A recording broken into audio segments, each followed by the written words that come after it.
Hello everyone! Welcome again to my YouTube channel. Once again, I am Isla Just Now, and today's vlog is all about a dessert na pampapayat. Yes, because based on my observation, marami sa atin ang nagda-diet or nag-exercise and usually nakikrave sa mga sweet foods. And most of the time, pag nakakain na sila ng sweet foods, ayan, nahihirapan na sila ulit mag-diet or mag-exercise. O kaya naman, hindi na talaga nila natutuloy ang pagda-diet nila or ang pag-exercise nila. So, I decided to share this dessert recipe para makatulong ako sa inyo to satisfy your sweet cravings. And syempre, para makatulong din to para makapayat and of course, very healthy. So, wag na natin patagalin pa ang ating dessert na pampapayat. Walang iba kundi ang chia pudding. Ang main ingredient ng chia pudding is chia seeds. And ang chia seeds are high in protein and fiber. And ito ang nakakatulong for weight loss. It can reduce appetite and cravings. Chia seeds are high in calcium, magnesium, phosphorus, protein, and fiber. Here are the tools and the ingredients.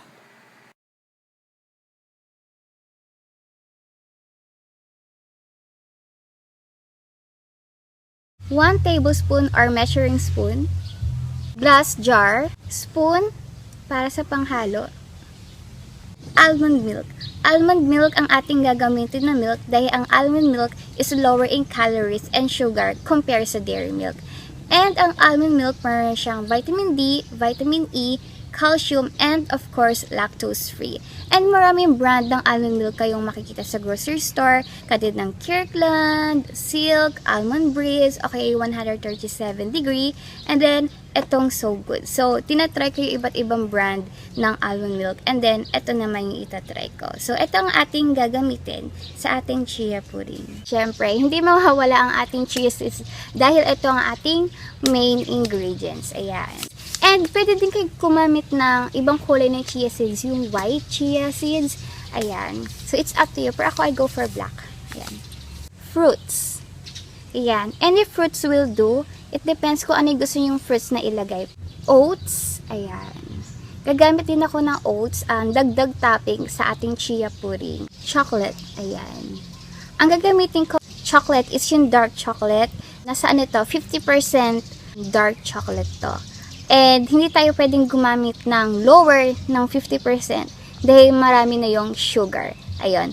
And of course, pwede din kayo gumamit ng 70% or much bitter. Mas the best yon. Cocoa powder. Ayan. Gagamit ako ng cocoa powder para sa flavor ng ating chia pudding.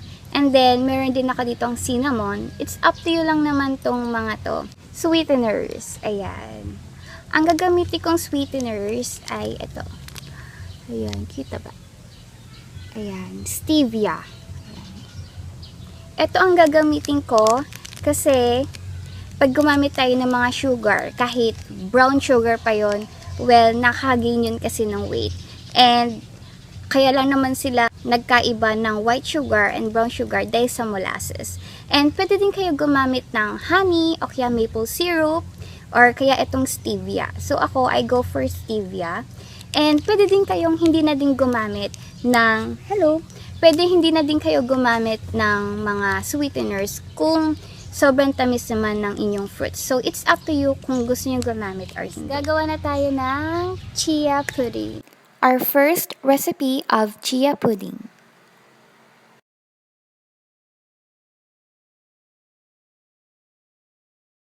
Maglalagay tayo ng chia seeds. 2 tablespoons kada jar.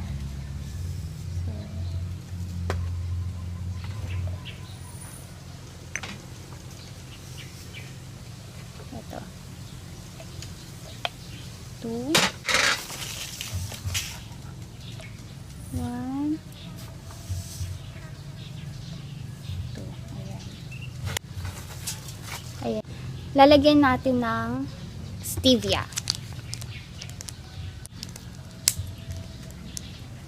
Gusto ko yung amoy niya. Ayan. Para lang siyang confectioner sugar yung itsura niya, pero stevia siya. Ayan.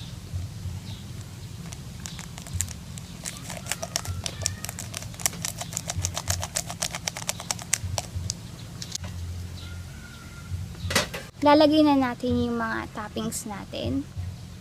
So, yung banana.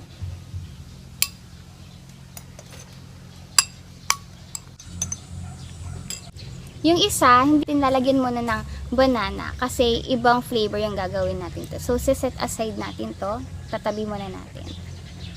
Ayan. Oats.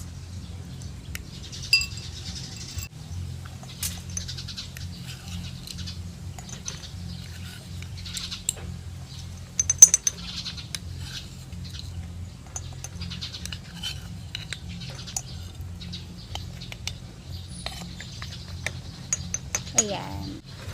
Ganyan siya.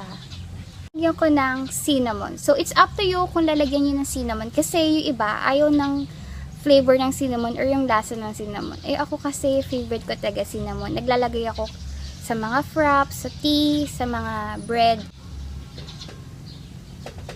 Ayan. Yung almond milk.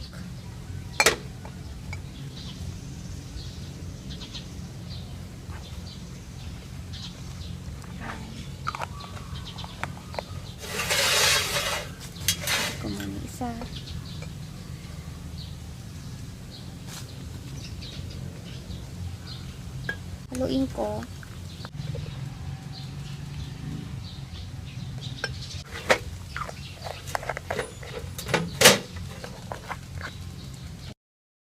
Second recipe of chia pudding.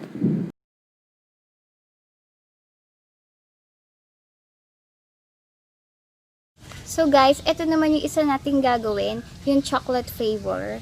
Yung cocoa powder.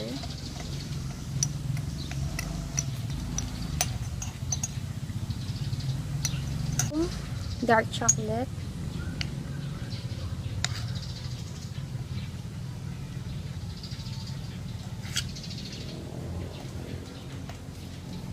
Medyo nag-melt na yung dark chocolate. Almond milk.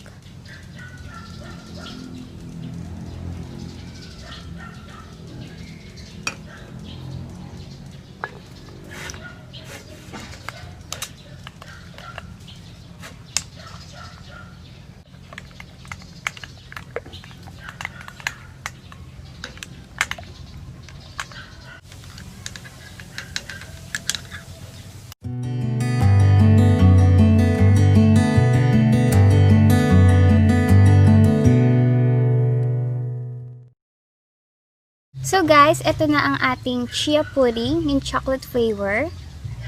Tapos yung banana, cinnamon, oats. Yan. And then, ilalagay ito muna sa ref for almost 4 hours. And then, pwede na natin kainin ang ating dessert na pampapayat.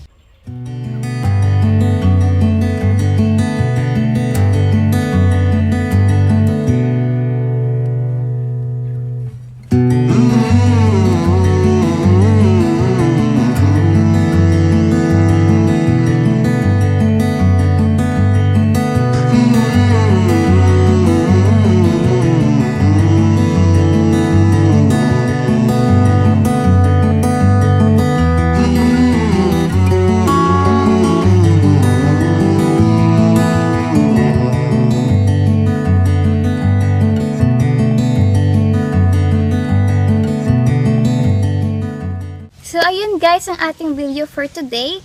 And sana malaking tulong sa inyo yung vlog na to. And don't forget guys to share this vlog para sa mga taong hindi pa din alam na meron palang dessert na pampapayat. And lagi natin tatandaan that our health is our investment. And it's not just about being sexy, but it's also about being healthy. And lagi din natin tatandaan that God created so many things para makatulong din sa ating health. So, ayun guys, thank you for watching. God bless!